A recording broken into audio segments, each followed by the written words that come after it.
Alrighty guys, so we're going to get started with going over these questions here. The video went through numbers 1, 2, and 3, and then try number 4 on your own. So we're going to start here with number 4. So the problem says x over 3 plus 10 equals 17. So I know that the order of operations, PEMDAS, is how we would solve a problem that had all numbers and no variables, and I said simplify this. You would follow the order of operations to do that. When you're solving equations, though, you actually do the opposite of PEMDAS. So you start at the bottom and work your way to the top. So you undo addition or subtraction first before doing anything else, which that's always the last thing you would do if it was just an order of operations problem. So the opposite of adding 10 is subtracting 10. I'm going to rewrite this just so I can do the circling and the organization part. Circling my variable, drawing my line. The opposite of adding 10 is subtracting 10. So the first thing I'm going to do is subtract 10 from both sides. And this is the type of work I expect to see. I don't like to just see an answer because I like to see that you understand how to solve these types of problems. So this says x divided by 3 is equal to 17 minus 10 is 7. The last thing we have to do is undo what's happening now. This is x divided by 3. To cancel out dividing, we would multiply. So I'm going to multiply both sides by 3. And I can show it with parentheses, or I can put like a floating dot like this, times 3. These 3's cancel out. My final answer is 21. And it's really important for us to check our answers and make sure that that this does work. And I can do that by replacing in my answer for x here. So 21 divided by 3 is 7, and 7 plus 10 is 17. So I know I did not make a mistake. Okay, so moving on to the next problem. Let me clear this. Number 5 is a little bit different than normal because number 5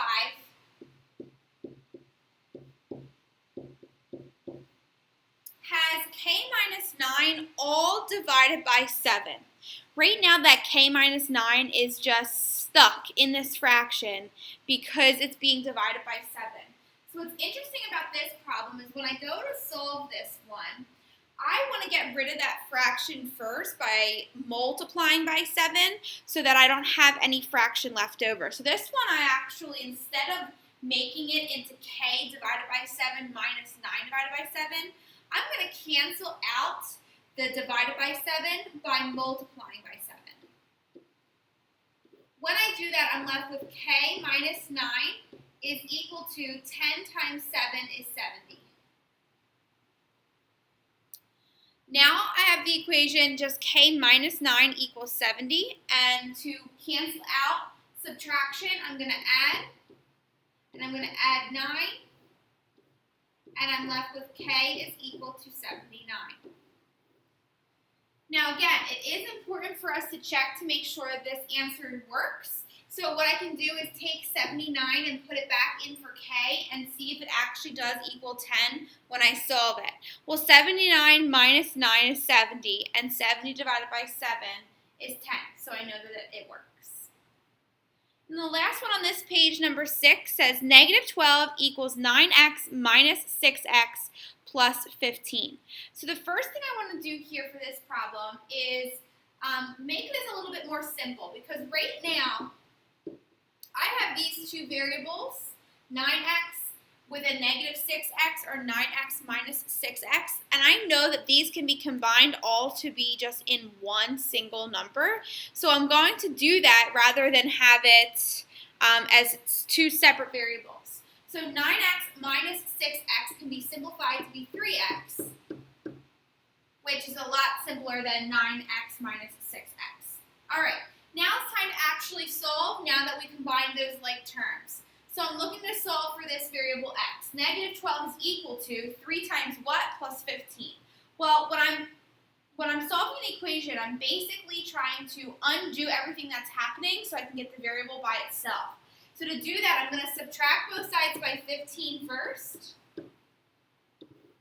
And these 15s cancel out. Negative 12 minus 15 more is negative 27 is equal to 3x, like that. The last thing I'm going to do is cancel out the 3 times x, and the opposite of multiplying is dividing.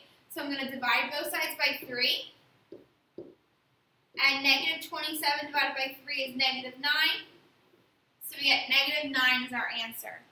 And again, you can always check your answers. From the very beginning, you can take negative 9 and put them here in both of these x's and see if it will work. And then you'll verify that when you do that, it does equal to be negative 12.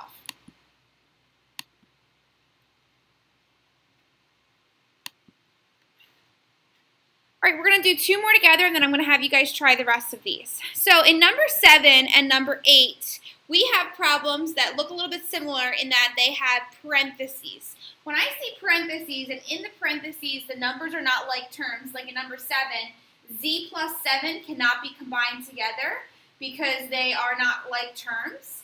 So the only thing I can do here to simplify this is distribute. So I'm going to multiply 3 times z and 3 times 7. Well, 3 times z is 3z. 3 times 7 is 21. So I get the equation 3z plus 21 equals 21. Now it's time to undo what's happening. I'm going to undo the addition first.